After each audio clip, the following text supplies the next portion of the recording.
It's time to step behind the scenes and take a closer look at the Owen Sound Attack. This is Bear Tracker Weekly. Here's your host, JC Coots. Hello and welcome to episode number 2 of season 2 of the Bear Tracker Weekly podcast. What an exciting day for the Owen Sound Attack. We're recording this on Sunday after the Attack have just won their 4th game in a row. Also recording this after the Blue Jays have just clinched the American League division, the American League East, I should say. First time in 10 years that has happened. So got the Jays City Connect jersey on in the studio as we get you ready for another busy episode on the podcast. We have tons of guests this week. First off, Dale DeGray, the Attack General Manager. Always like to chat with him at the start of a new season. And what a start to that season. 4-0. This is the best start since they were known as the Platers. But now they are the Attack. So we'll talk to the General Manager about a few of the new faces and about what you do with that situation in the Owen Sound crease. We'll get Dale's thoughts on that. Also coming up, too, we're going to chat with Jake Crawford, who is off to a great start. 3 goals over the weekend for Jake Crawford. We'll hear from him. Plus, Matthew Koprowski got back in the net on Sunday afternoon for his first start of the season. It may not have gone well for Matthew's perspective, but still we'll hear from him and what he was up to this summer with a couple of NHL camps calling. We'll hear from Reagan O'Grady, the power play. You can thank Reagan O'Grady for how amazing it's been with 5 goals scored over the course of the weekend and right near the top, if not the top, in the OHL at the moment. Reagan O'Grady is going to join us. Plus, the Media Room Roundtable gets back together for the first time this season. All 5 of us were available, including Matt Hermes, Mark McKelvey, Greg Cowan, Spencer Byers, who's now part of the Media Room Roundtable, and myself. We've got that coming up at the end of the episode. So it is a busy one. Buckle up. Here we go. Episode 2 starts now.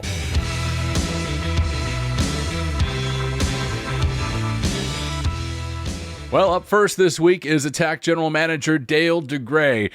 Of course, he had a very busy offseason making a few different moves for the Owen Sound Attack. That also included making the hard decision of parting ways with a few of the players. And I also got to ask him, too, about the fact that it can't be easy to be a general manager in the OHL anymore with all the NCAA rule changes. So this is a few of the topics I get into with Dale DeGray during our conversation after the Attack's win over Kitchener Saturday night at the Bayshore. All right, Dale DeGray, always good to have you on just as the season has started now. And 3-0 for the Owen Sound Attack. It's kind of looking like a plan's all coming together here. First of all, what are your impressions on the home opener tonight with a win over the Rangers? Well, first off, fantastic job with the Renos. Brighter, looks crisp. The rink looks regulation, which I mean I've always known it was, but it certainly looks that way with the smaller boards. But no, I think that was fantastic. Hey, tonight I knew the kids were going to be excited about getting in here and trying to get something done and being able to play. You know, listen, Kitchener's a great team, and I think it's easy for us to get up to play, you know, good hockey teams, whether it's this year or any other year. And they're a team that everybody's going to probably, you know, take note of even at this stage of the year. They're picked as one of the better teams, so it's pretty easy to get up for those games. And I think our kids, they answered the bell. They're a hard-working group. They stick together, and there's enough skill mixed through that it can be exciting at times. Over the course of the off-season, you had to make some pretty big decisions, whether it came from the OHL draft table and what your strategy was there, when it came to addressing, you know, some of the competition that happened during training camp for some of the spots on the team. Had to make some hard decisions and say goodbye to some players that are pretty well known here in Owen Sound. Just give me an idea of what kind of your game plan was this off-season. Were you looking to make this much change and have this many new faces on the team? Well, I mean, you know, you have to try to look at the end of the year and you have to make an honest assessment.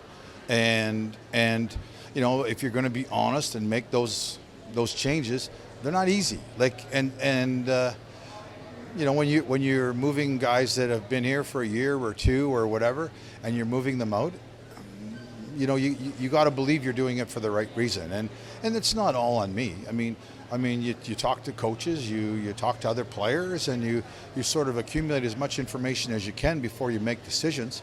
And it came down to, trying to make change. I felt at the end of last year that we were going to probably make more changes than a lot of people would have expected, but I think they were warranted. But at the same token, you give everybody an opportunity to come in for training camp and change my mind. That's the truth.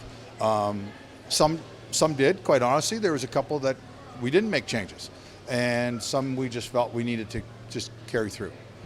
Is the job of a general manager in the OHL a little more difficult these days thanks to the NCAA rule changes and thanks to the possibility that some of your really good players, your elite players, you might lose them before you plan to? So, I mean, it was never easy to plan a few seasons in advance, but now it seems like it might be even harder for a general manager.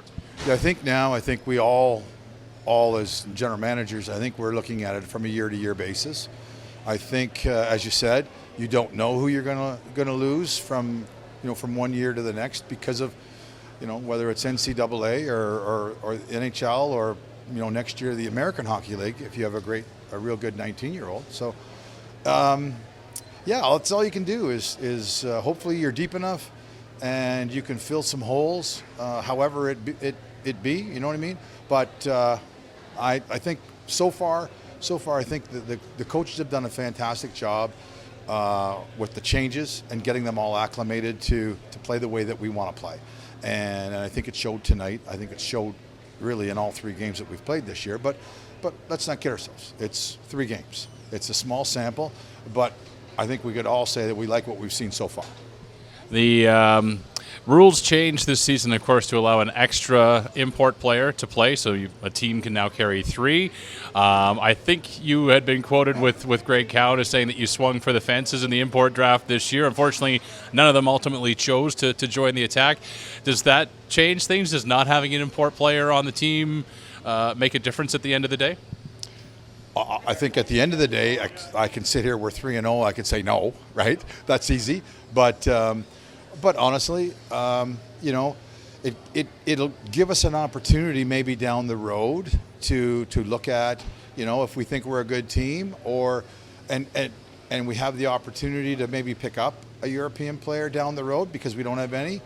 Those 3, because they didn't report, will go to a frozen list, and it'll give us a chance to maybe bring somebody in down the road if that's what we need or is even presented to us. So, would it be nice to have them? Absolutely, it'd be great to have them. Maybe we get a call down the road. Who knows? You've got 3 really good goaltenders. 2 of them drafted in the NHL. One of them had an extended look at an NHL training camp this year with Matthew Koprowski. How do you make that decision on a nightly basis of who's going to get the start? Because you've got the best goalie in Canada, you've got one of the tallest goalies in the league, and then you've got Koprowski, who's continuing to improve. It seems like a nice problem to have. Well, it's certainly a great problem to have, but as great as it is, it can cause problems in itself. And I'm hoping, as we move along, that we can satisfy, playing needs, as we move along. We have a plan. But you know what they say about a plan, right? It can go astray pretty quick. It could change all next weekend. Who knows? But we certainly feel very fortunate that we've got the 3 goalies we do. I've certainly taken calls on all 3 of them. Everybody wants to know what we're doing, but as of right now, we've got 3 starters, and we're gonna try to figure it all out. All right. Every year, you kind of make the benchmark. I think it's 30 wins and make the playoffs. That benchmark didn't really change last year, even though you had a lot of new players, and eventually they may not have hit the win mark, but they definitely made the playoffs. What do you foresee this year, though? This is a bit of a stronger team this year, and still coach with the same mentality. They still have that blue-collar attitude. They definitely stand up to just about everything that so far the league has thrown at them in 3 games. So what do you foresee this season going, and where do you think you might finish? Well, listen, I think some of the prognosticators have picked us 10th, so I don't think we're going to finish 10th. I will say that. I'm not a fortune teller. I like our group. I think our group likes the group, which is honestly more important than me liking it. and I think we'll work hard night in, night out. I think we'll win our share of games. Where it all ends at the end of the year, listen, this is a really good league, and I think this year there's going to be some teams surprise a lot of teams on a nightly basis, and I'm hoping that we're going to be one of those teams. That's about all I could say as far as that goes. Where that gets us at the end of the year, does it get us 30 wins? Does it get us 40 wins? I have no idea, honestly. I haven't seen enough teams to say where I think we're going to fit in, but I'm not sure whoever picked us 10th. I don't think we're going to be 10th, but somewhere above there. All right, well, Dale, 3-0 to start the season. I think it's been about 10 years since that last happened for the Owen Sound Attack, so congratulations on the great start to the season, and good luck with all those tough decisions you got to make. I know it's not easy to be a GM these days. We'll just keep trying to move forward one day at a time.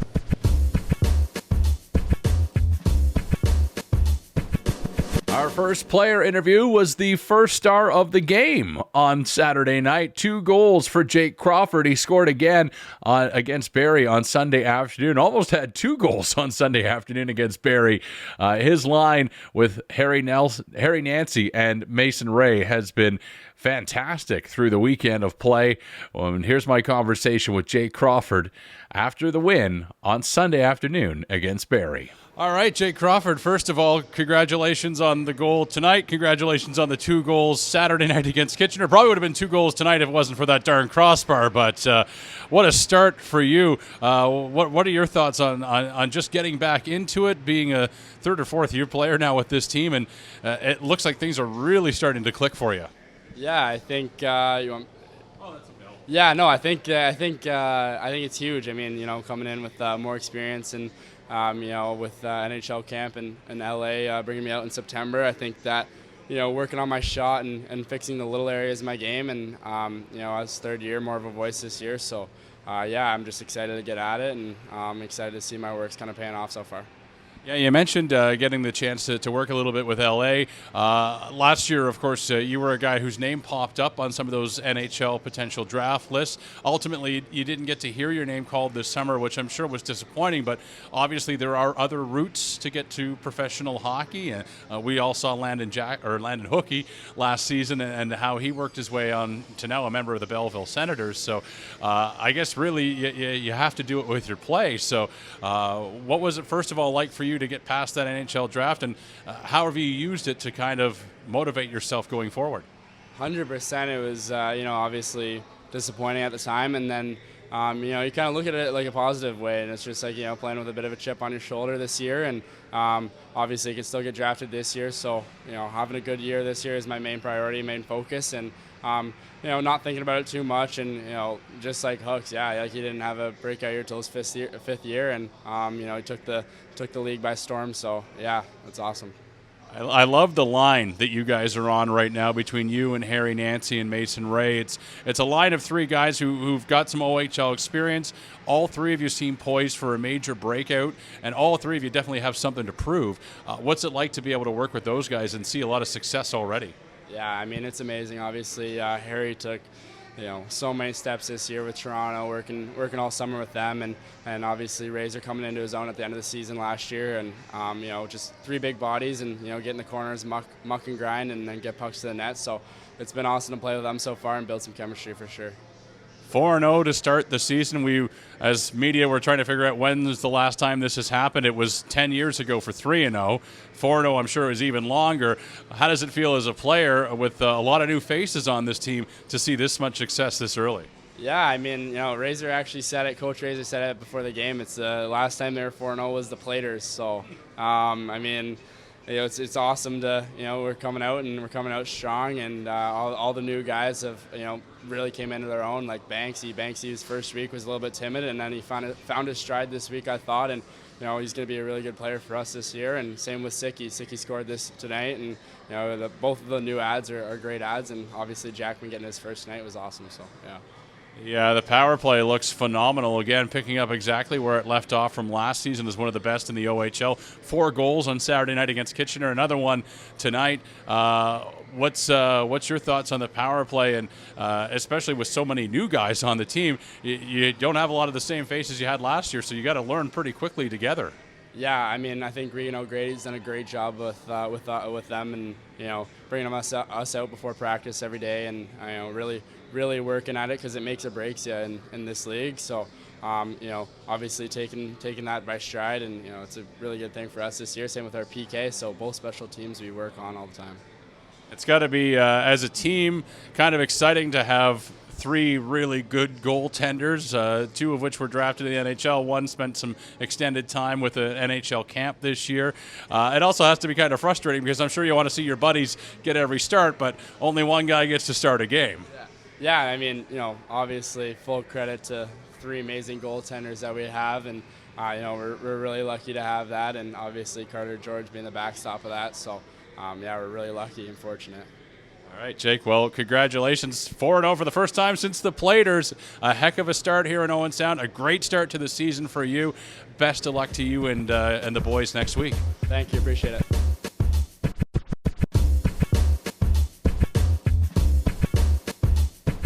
Well, the Owen Sound Attack this season have a three-headed monster in goal. Carter George, Trenton Bennett, and Matthew Koprowski. Both George and Bennett are NHL draft picks. Koprowski did not hear his name called this summer, but he still went to 2 NHL camps, initially with the Leafs early in the summer, and then got an extended look with the St. Louis Blues before being returned to the Owen Sound Attack. Matthew's game on Sunday, his season debut, did not exactly go according to plan.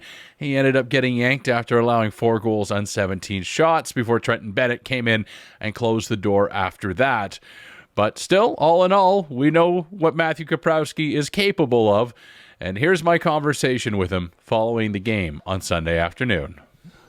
All right, with Matthew Koprowski. Matthew, first of all, obviously a tough start today. Things don't always go the way you want them to, and end up getting yanked in this game against the Barrie Colts. Attacks still go on to win, though, so I know you've always been a great team guy and always cheering on your teammates, but it must have been a little bit rough there. I'm sure there were a few that you wanted to have back in that game. Yeah, I mean, it sucks, but, just have to go to the next game and play better, but, I mean, it happens to everyone, so glad it happened early so it doesn't happen later. Exactly, yeah. I mean, it's not easy when you consider that you've got 3 of you all battling for ice time here, and I know it's a tough decision every night by the coaching staff to try to figure out whose turn and who's up next, and I'm sure there's a lot of planning that goes on behind the scenes, but how do you rebound as a goaltender against something like that? Kind of like a goldfish mentality, just forget about it and we'll start fresh tomorrow morning at practice? Yeah, exactly. I mean, can't think about it too much, otherwise I'll be upset for a little bit. But no, I know I just gotta bounce back at practice, and next game's gotta be a lot better. Well, we'll switch gears and talk about something really positive for you this summer. And I think at the start of the summer, you kind of got to go to Leafs organization and work a little bit with them. And then an extended look in St. Louis with the Blues this summer. That's going to be a pretty exciting summer for you. And I'm sure you learned a lot in St. Louis. Just what was that experience like for you to get to an NHL camp? Yeah, I mean, it was super cool, being with Bennington and stuff, and just learning from the pros, and I mean, I'm blessed that they kept me that long, and I got to go to a rookie camp, play a game against Chicago, or a half game, and then, I mean, it was just a really cool experience, just, I mean, for me, and came back here, and it's got to be better for the team and get us wins, and, I mean, all will be good, yeah. The Attack off to a great start this season, 4-0. Obviously, a lot of new faces on the team this year. From your perspective at the back of the ice, what's it like to see so much success this early with so many new guys on the team? Yeah, it's great. I mean, brought in a lot of guys from the U.S. and other teams, and I think it's really worked out in the long run for us. Even last year, bringing in Koprowski and DeLille, and our new draft picks with Max and Munnings and Jacko, and I mean, it's just great. Everyone comes together and plays well for the team, and I mean, you saw it there. Even Jacko scored his first goal in first game, so I mean, pretty cool for him. What I know there hasn't really been a lot of opportunities for this team to really kind of bond and get together, because the season, you had the training or preseason over in Shallow Lake, and then it was right into the fire, and now you've already played 4 games this season. Are there any opportunities to kind of get to know each other? Have you had any opportunities to get to know the new guys and really gel? Because it looks like it's working on the ice. Yeah, it seemed like the guys did some team bonding when some of the guys were away, and I mean, it's like it's good for the guys just to like hang out, and like go to each other's houses. We went to the beach a couple times just to gel as a team more, and even on the ice, just like practices have been a lot better and seemed a lot quicker this year. So I'm excited about that. But no, the teams look great so far, and I mean, I'm excited to see what's here. Does it make it easier as a goaltender seeing that the power play and the special teams? I don't think you've been scored on shorthanded yet this season, and obviously 4 power play goals this weekend alone. It's got to be really great to see with so many new players. The special teams are really working for the team. Yeah, I mean, it's great just to see that. Like last year, I mean, it wasn't too bad, but it could have been better. And this year, I think it's a lot better within the first 4 games. But yeah, the PK is great too. I mean, just all the guys chipping in and doing their part, blocking shots and everything. I think that's great for the team, and no, it's a lot better than last year so far. So I'm excited. Well, Matthew, excited to see you back with the team. Things didn't go well in the first game, but we know that you're going to rebound and be part of this 3-headed monster in goal this year. So best of luck to you and the boys this week as you try to continue to stay undefeated. Appreciate it. Thank you.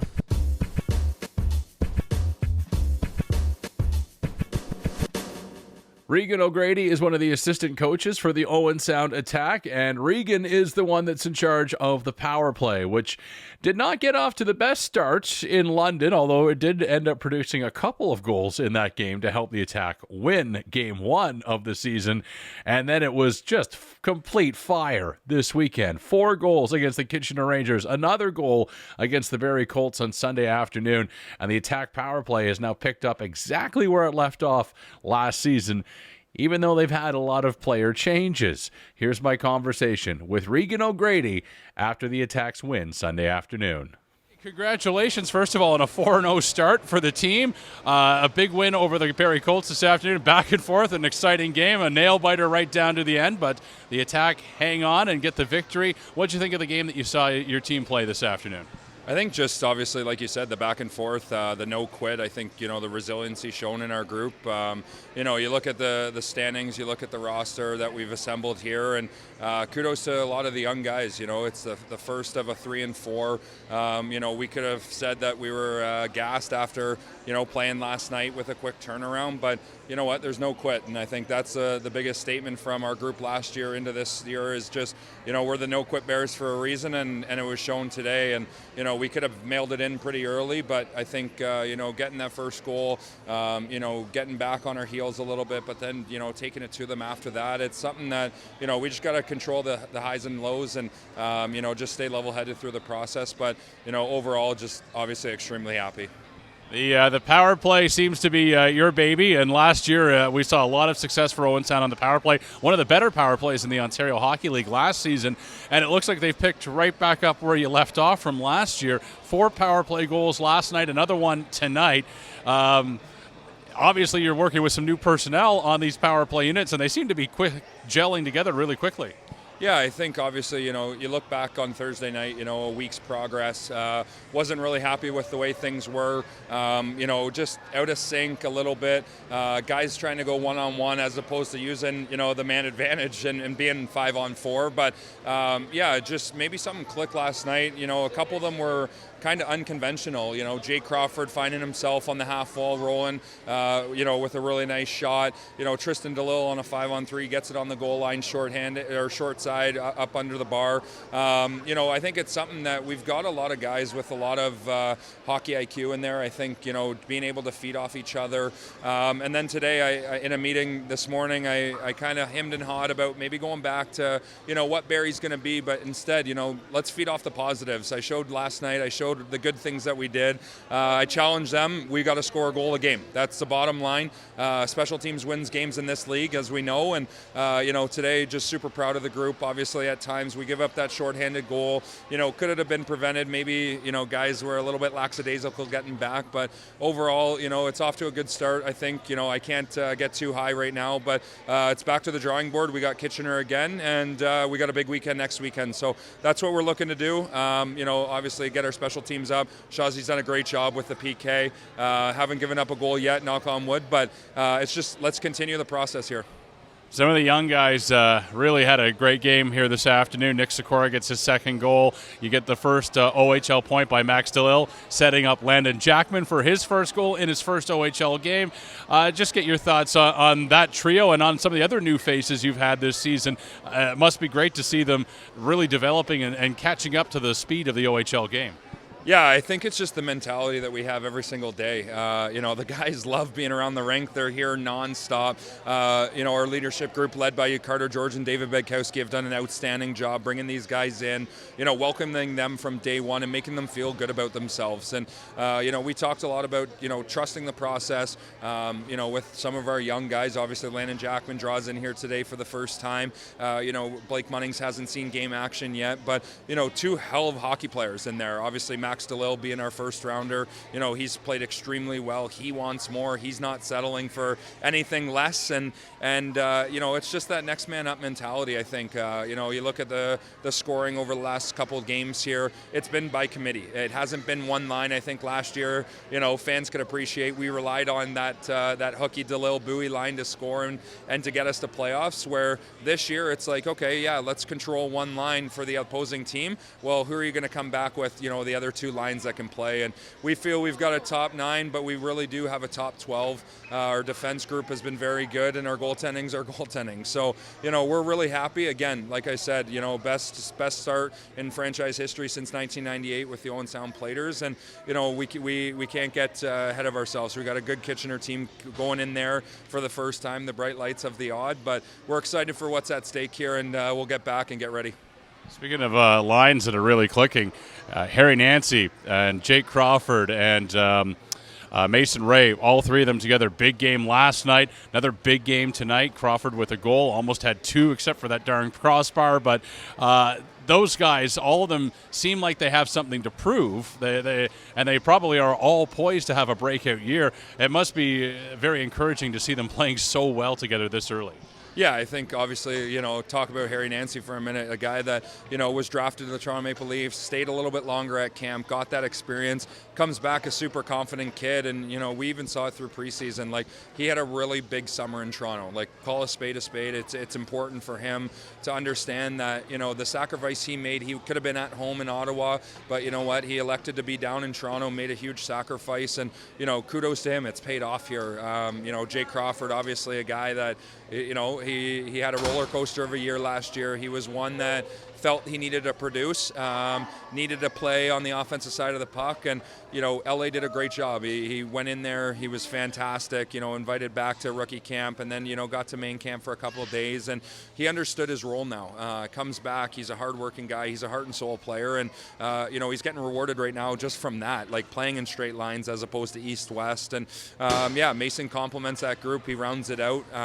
They're 3 guys with extremely long sticks, tough to play against at times, but is a line that can produce offensively like we've seen, right? So, if we can get 3 lines that are clicking, Noah Nelson centering our 4th line does a great job as well, with, some young guys on his wings. And for us, it's just, continuing on that. But I think, those 3 guys in particular have been, outstanding to start, and we're going to continue to lean on them. Like, it's a top 9 by committee, and, we've done a good job rolling the guys and making sure that everybody's playing, and that's what we're going to continue to do. Tonight, Matthew Koprowski gets the start here, and a little bit of a rough start for Matt. Of course, you've got 3 amazing goaltenders. All of them have either been drafted or have had some time at NHL training camp. Matt, of course, with the St. Louis Blues. Obviously, a tough one. Maybe he's being a little tough on himself, trying to elevate his game to the level of the other two who've already had starts. But what were your thoughts on that, and how does Matt bounce back after something like this today? Well, I think obviously, it's 5 guys on the ice by committee. I know he's going to want some of those goals back for sure. I think you hit the nail on the head. With him, he's a guy that, has probably put some extra pressure on himself. Right or wrong, he's playing alongside, Carter George, arguably the best goalie in junior hockey, and Trenton Bennett, who's no slouch either, right? We saw it today. He comes into relief and gets us the win. But, Matty's the hardest working guy in that locker room. He wins fitness testing year after year.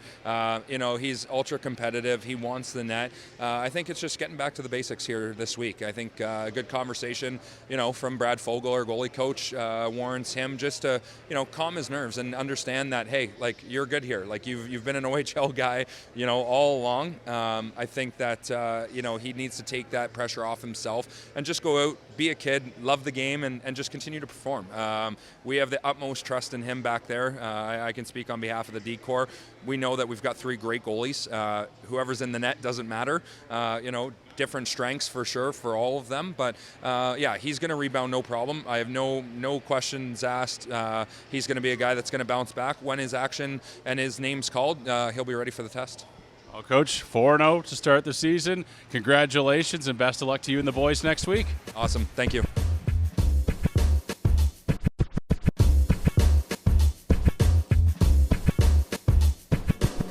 Well, the Media Room Roundtable got back together for the first time this season. Normally, when we play back-to-back games at the Bayshore, we would record the conversation during Game 2 on the Sunday in most cases, but Mark McKelvey missed Sunday afternoon, so we recorded this Saturday night before the Attack got their 3rd win in a row to start the season over the Kitchener Rangers.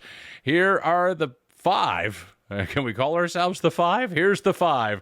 Myself, Greg Cowan from the Owen Sound Sometimes, Matt Hermes from CFOS, Mark McKelvey from Rogers TV, and Spencer Byers as well. All right, boys, here we go. The season is new, and we are back for the Media Room Roundtable. Thanks for being here, everybody. Normally, we would record this if there's 2 games in a weekend on the Sunday, but Mark's going to miss tomorrow, so we wanted to make sure to get you in on the first day. I like it. Thanks, guys. Appreciate it. Greg Cowan also here from the Owen Sound Sun-Times. We've got Matt Hermes from now 89.3 CFOS, not 0.3. 89.3 CFOS, and Spencer Byers, the new host of Attack Hockey on Rogers TV. First of all, guys, a lot of new faces on this team. When you look up and down the roster, who are you most excited about for the new guys that are now joining the Attack? I'm going to kick this over to Greg Cowan first. I think you were a part of the same little drill that I was before the season started with the OHL, and we were asked a few questions about the Attack for a piece that went on their website and social media platforms, and I'm pretty sure we had the same player, didn't we? Yeah, Nicholas Sikora. Yes, that's right. Yeah, Nicholas Sikora was my answer for that, and I just think it's cool that he comes, obviously, the son of Peter Sikora, who I grew up watching. I'm sure people of my vintage remember him quite well. And just limited viewing in training camp, he looked like an exciting player, like skilled with the puck, good shot. You saw his goal in London to tie it up there late. That was exciting. He just seems like a guy that's going to be fun to watch. I mean, there's quite a few on the roster. You go up and down. But John Banks, too. I don't know if anyone said him on that thing, but he's been real eye-opening to watch, too. And I'll just take every answer here. And there's also well, it's funny you say that, because the reason I kick it over to Greg first was because I submitted Nicholas Sikora as well, just based again on that NHL pedigree of his father. And from training camp, I thought he came out right away and showed that he could probably be an impact player and put up some pretty good numbers. I think it'll take him a little time to get his feet wet, but we saw in the season opener what a shot he's got when he buried one there on the power play against the London Knights. John Banks, though, for me, just quickly, because you guys might take him, crafty, and that's kind of the D-man that they lacked last year, somebody that can just move the puck so well, is quick, he's got a good burst with the puck. One thing I actually think is interesting, I think he skates just as fast with the puck as he does without the puck. And sometimes I've seen already in a couple games where some foot races after the puck, it doesn't look the quickest. He'll get there, though. But when he gets the puck, it's still that same speed. Not a lot of players can keep that up, and he's going to be a real important player for them on the back end. I put a few names down when we did that preseason media poll, and I selected one, so I'll share that one that ended up making the cut. You sent him multiple? I did, yes. Oh, okay. Yes. So they did just ask for one, too. Yeah, Josh at the league said Matt's came in at 10,000 words. Radio guy. Yeah, writer, what were you doing? Yeah. Tweeting, 140 characters. Yeah. Max Stalil, it's always fun to watch a team's first-round pick, right? And Max has the benefit of being in a spot with the Owen Sound Attack, who the Attack have a very deep forward group, some experienced players and new players to this league that have played at higher levels elsewhere. They're not true rookies in the OHL. You mentioned Nick Sikora. That's an example of one player. John Banks is another player who has played in the BCHL in the past, not coming to this league as a 16 or 17-year-old. So Max has the opportunity to play further down the lineup to start his OHL career, and I think that'll be fun to watch him do that and play that role and learn the game, listen to his coaches, understand what he has to do to be a successful OHL player. Small sample size already. You can see Max plays with a lot of speed, a lot of intensity. He's not afraid to get involved in the game physically. Mark, you might recall in Barrie the other night, I don't remember who he caught on the Colts, but his back check and his tracking ability is really awesome to see. So I'm excited to watch Max develop and see over the course of a full 68-game season how his game changes as he adapts to the pace of the OHL. Well, for me, I'll just take Jacob Therrien because he's an easy pick. He's obviously the big trade acquisition from North Bay. Obviously, Coach Ray knows exactly what he's getting in that player because he was a player, obviously, for him as an assistant. And with all that, you've seen him in the first couple of games. He got in a fight in the preseason. He's not scared to get in the dirty areas, even as a smaller player. He got an A on his jersey for a reason, and you got to like a guy that come into the locker room and kind of just be that calming presence with all the new guys, with all the turnover, with all the young guys to be able to say, hey, this is how we do it in the OHL. Obviously, we knew that there was going to be some competition for some spots on this team heading into camp, and with a lot of really talented young guys coming up for the Owen Sound Attack, they were going to have to make some tough decisions. There's 11 players gone from the lineup we last saw here at the Bayshore at the playoffs last season compared to today's lineup. Of those departing, were there any surprises that you thought, anybody that you saw depart this summer that maybe you thought might be able to stick around? That's a tough question because coming into training camp, and some of those players were there, and then obviously have, like you mentioned, departed, and some have been going to other places in the OHL. In the case of Ben Cormier, some are going to be looking for places to play. I just don't know if there was any player there that stands out to me that I was surprised he didn't get that spot. I just saw players that came into camp that either were going to be above or were matching that player and were a little younger, so you want to give them that opportunity. The one player I guess I'll come back to, though, is Gabe Smith on the blue line, and the only reason being is I thought last year he took immense strides forward for a player who barely played in his what you would call his true rookie season. What did he get into, 11 games, something like that? It wasn't a very many a couple years ago. And then last year, late in the season, I thought he played some pretty heavy minutes and looked pretty steady at times and was kind of showing that maturity. But ultimately, you've got a logjam on the blue line when you've all of a sudden got a John Banks who you needed to bring in somebody like that who you can use on the power play. They were lacking that. You've got a young player in Mason Roy who you signed last year when the rules changed, and he's got to find a spot. Blake Munnings is a couple years younger. Those are two players, Roy and Munnings, who haven't gotten the lineup as of this recording just yet. So there was just too many bodies back there, as it turned out. And it's not just a case that is only happening in Owen Sound. It's happening all across the CHL right now because of these eligibility rules. Yeah. I thought Adrian Musso showed some promise in the booth. No, I think what's interesting about this league and this season specifically, you look at James Koprowski, Lenny Greenberg. So Lenny Greenberg is a guy with an NCAA commitment, comes in midway through the season after the rule change, plays well enough that Dale DeGray can sit there and think, well, maybe Lenny's going to get that OA spot on the back end over a guy like James Koprowski.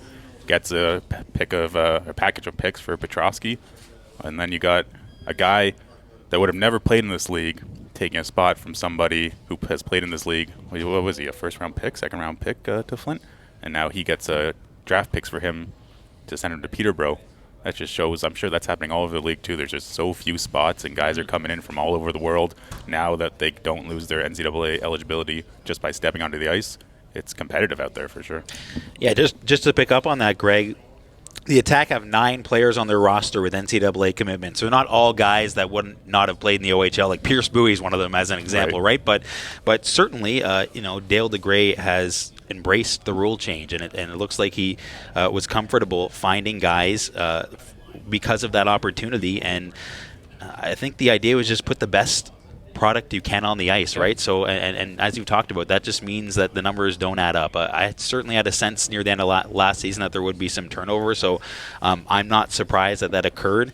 And when you have a 19-year-old goaltender who is the best in the world at his position on your roster to start a season, I think you probably want to put your team in as good a spot as you can to be competitive. We're 2 games in. We don't know where things are going to go, but that certainly was a known for this team. So it doesn't surprise me at all that there was turnover, and that might have cost guys. You mentioned Gabe Smith, an opportunity to stick around longer. But that's just kind of the nature of the Ontario Hockey League. There's only a limited amount of spots, and when there's competition for them, it's going to be whatever guy beats him out. So it's just how it went here in Owen Sound. I think the only name I'm going to bring up is Declan Waddick, just because he obviously stayed the longest of any of them, and I kind of thought, seeing him when I went to Brampton to see them play the Steelheads, he wasn't dressed. I wasn't sure what exactly that meant, as obviously an older player. I believe he's an 06, so I wasn't sure if he was going to find his way into the lineup, but I think, honestly, a guy like Jacob Therrien kind of took his spot. Around the same size, around the same weight, plays a very different game, but he's that kind of player, and he fits right into the top 6, just like you would have thought Waddick would have. So, again, it's just a numbers game, as you guys all mentioned, and when it's a numbers game, you got to put yourself above the rest, and obviously Declan just wasn't able to get himself above Jacob Therrien. And let's be real, guys. Sometimes just coaches, management, they want to see fresh faces. Noah Nelson's an overager that's coming in here, right? And he's been around in this league for a while, but he's new to Owen Sound, and for what they were looking for, that was worth going out and acquiring him or signing him and bringing him in. And just sometimes it goes against you, and they just know you too well, because those fresh faces come in, show a little something that maybe they didn't see in someone else, and they say, well, let's give that guy a chance. I promise I'm only going to ask this question once this season, because I know it's a topic that will hang around in the air all season long. 32? Yeah, I know where you're going with this. That's the topic. So, and do call me out, gentlemen, on this if I do bring it up again, but we're only going to talk about it once, and then we'll leave it until something materializes. But Carter George, everybody's asking, when or will he be moved? It's hard to say, but the Attack know that obviously anybody that follows the OHL knows that that's a big asset that could return a massive amount of trades, and you do have 3 really good goalies on your roster right now. So is this something that what would be a scenario that we might see this happen? What would be a scenario that we don't see this happen? I'll go first. Okay. I don't mind stepping out first here and answering this question. I think that everything you just said is a valid point about the situation the Attack are in.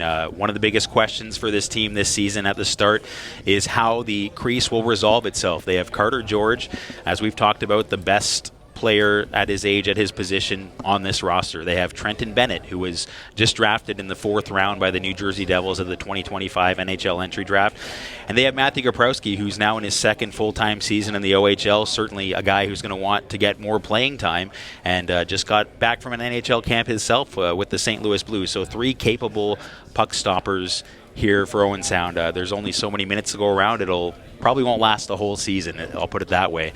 I think that if I were in Dale DeGray's shoes, and I'm not, but I think that he has time on his side. Everyone knows that Carter George is going to be part of Canada's World Junior team again. So that means 2 months from now, in early December, he'll be leaving the Attack. There'll be a 1-month window where there's only Trenton and Matthew here. So what I'm getting at is I don't think Dale has to make that decision until the new year. That also buys him time to see how his team is. So I think if the Attack are off to a good start, competitive, 1 or 2 in the Midwest Division come Christmas time, that might sway things a certain direction, and having Carter George on your team certainly makes you a better team in that scenario. So I think everyone has their own opinion about how that would go. I don't really like speculating about teenagers and trades and that sort of thing, but I understand it's a big question. But I think that is really how things are most likely to play out, that it won't resolve itself until the new year.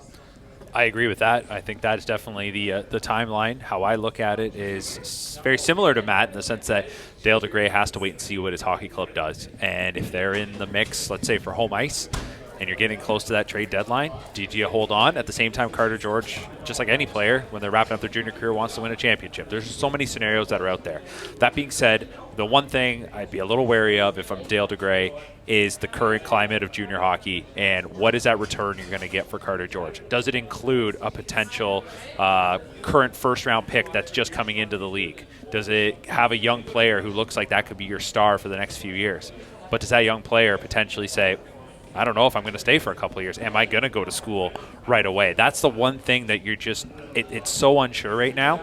And maybe a pile of picks, maybe that's what it ends up being. But I think for a player of Carter George's caliber, you want to get something back that's going to go into your lineup. And I think he's going to have to just play it very carefully. That being said, and I'll just say it outright right here, I hope when we get to the midpoint of the season, that conversation goes away and that this Attack team's in a position to compete and they want Carter George to finish his OHL career here. I'll give you some percentages, and I'll just preface it by saying this isn't any inside information or anything. I've interviewed Carter, asked him the question. I've talked to Dale DeGray about it. Everything they said to me has been in the newspaper, so I don't have anything background. So this is just pure gut. I'm going 75% yes, 25% he stays here. That's where I'm feeling right now. Everything Mark and Matt said, exactly the same. I think it waits until trade deadline closer so they can use the stellar trio until to make up for World Junior breaks and everything. I'll add this as well, and obviously Carter is going to have some say in this, right? I think in referencing what you said, he wants to win. I think the way you put it is if those goals aren't aligned of wanting to be in Owen Sound and wanting to win a championship, right? By when I interviewed him, the first thing he said, and he said he's been preparing for the question, he's been dreading it, I think his words all summer. He said, I want to stay in Owen Sound, and then he's followed that up with, and of course I want to win a championship. And so it was in that order. And I think the questions were in that order. So I just want to say this, though, and maybe this is a kind of a perspective from the emotional fan perspective. I'm not sure, but I do think there's something to be said about legacy players for junior hockey organizations, and Carter George certainly has an opportunity to be a legacy player for the Owen Sound Attack. The runway for him looks great in terms of what he could be as a professional hockey player in the National Hockey League. So I'm not saying that should be a deciding factor if the decision were to come in 3 months' time, but I do think that there is something to that, celebrating your alumni and those alumni that are just your alumni. That's right. The fans always do get very upset with me when I say Guelph Storm legend Nick Suzuki. And he'd be continuing, Matt, a legacy of great goalies. Michael McNiven, Jordan Binnington, Scott Stasier, just to name a few of the recent, and just this century. So, I mean, you're looking at a really great crop of goalies. We talked about it during the quarter-century team of Carter George is going to be maybe the best goalie of this group, and that is just how good he is, not how, comparing him to Binnington or Stasier or what have you. But I'm going to be the one to say no. And I'm going to say no because I think we get to the World Juniors, and if he's not traded during the World Juniors and he comes back to that new team, I think he stays in Owen Sound. Just because I'm not sure if him coming back from the World Juniors from Team Canada and playing 1 or 2 games and then getting sent somewhere is going to go well in the fan base. So if he does get traded, it will be during the World Juniors, so he can just go to his new team. But I'm going to go with no. I'm going to hope no as an Attack fan, and hopefully I get a chance to talk to him throughout the year. All right, guys, so that's the big topic. We won't bring it up again until something happens. Hold you to it, all right. Yeah, hold me to it. I'll pay you $5 if I break it. You're going to have to read those stories in the newspaper because I'm asking every week. Okay. Literally, I saw him tell Scott Ray. I thought time. The burning question coming in here was going to be, will the Media Room food change this season? I thought that was going to be. So far, 0 for 1. Let me know what I missed tomorrow. Before we go, though, Matt, something exciting this season. Instead of going up to the audio booth, you're going to be going and calling the home games on the radio this season, and there's going to be a post-game show as well, just for people that tune into the podcast that maybe can't make it to the Bayshore and maybe they don't have Rogers TV or Flow Hockey and can't tune in. They can still listen to Matt. So tell us about that decision this year. Well, you just explained it pretty well on 89.3, the new CFOS FM program. We're doing home and away games. Greg Cowan's agreed to do color commentary at the home games, so we're going to have a very live. That's going to be funny. That's not true, Post Media bosses. I'm working hard at my print media job. No, but yeah, so just another avenue to reach the Attack when you're driving to the game, when you're driving home from the game, if you're out and about, if you're not in the building for some reason, if you're not watching on Rogers TV, it's just another way to connect with the team is the way we saw it. So very exciting, and yeah, we'll see how the post-game show goes. We're going to try something new and maybe take a call or two, and expect to hear from you, JC. That's something you will hear me on. I think you can count. We're all going to phone in with fake names, all of us here. So yeah, we'll help out with those post game calls. Gentlemen, thank you very much. Great to see you all again. It's been a long summer, but there's no better group that I'd like to spend every Saturday night with than you folks. So thanks for being part of the first Media Room Roundtable of the new season. Thank you, stuff. JC. Good to be Thanks back. for all your hard work. And Spencer, great job eyeing the camera. You're so professional. You can learn a lot from you. Hey, I've been taught, man, if there's a camera, you got to look right at it every once in a while. Keep the fan engaged. So I'm just trying to do what my media taught me. I kept thinking, what is he looking at? Oh, geez. This mic's on? Have a great game, boys. Well, there you have it, a jam-packed episode of the Bear Tracker Weekly Podcast. Thank you so much for listening, wherever you get your podcasts. Thank you for watching the YouTube version of this podcast, or perhaps you watched it on Rogers TV, Grey County. We appreciate it, and make sure you like and subscribe to the podcast. Don't be afraid to send us an email, too, if you have any feedback on the podcast, or if there's any guests we should try to get this season, anyone you would like to hear, whether it's former Attack players, whether it's players on other teams, media personalities, anyone from around the OHL, really. If there's any requests for guests, do let me know. Drop a comment, and I'll make sure to try to find those people and get them on the podcast. Everybody's welcome on the podcast. Even fans are welcome on the podcast. We always love chatting with you and appreciate all the kind words from the fans that I bumped into at the Bayshore over the week. Now, as for the Owen Sound Attack, 3 games in 3 days is what lies ahead this coming week. The weekend will start on the road in Kitchener, yes, facing the Rangers at the Odd. This will be another big challenge for the Attack as they try to go 5-0, and then they'll shift back home to the Bayshore for 2 on the weekend. Saturday afternoon, yes, note the time on Saturday, 4 o'clock against the Saginaw Spirit, and then Sunday, another afternoon game and a chance for the kids to skate with the players afterwards as the Attack take on the Windsor Spitfires, who are also undefeated at 4-0 as of the recording of this podcast. That should be a big test for the Attack next Sunday. Again, thank you so much for tuning in this week. We will talk to you again next week. We'll see you at the rink. Cheers. The Bear Tracker podcast is produced in association with Blackburn Media from the CKNX studios in Wingham, Ontario. Remember to like, follow, and subscribe at Bear Tracker Pod on social media and wherever you get your podcasts.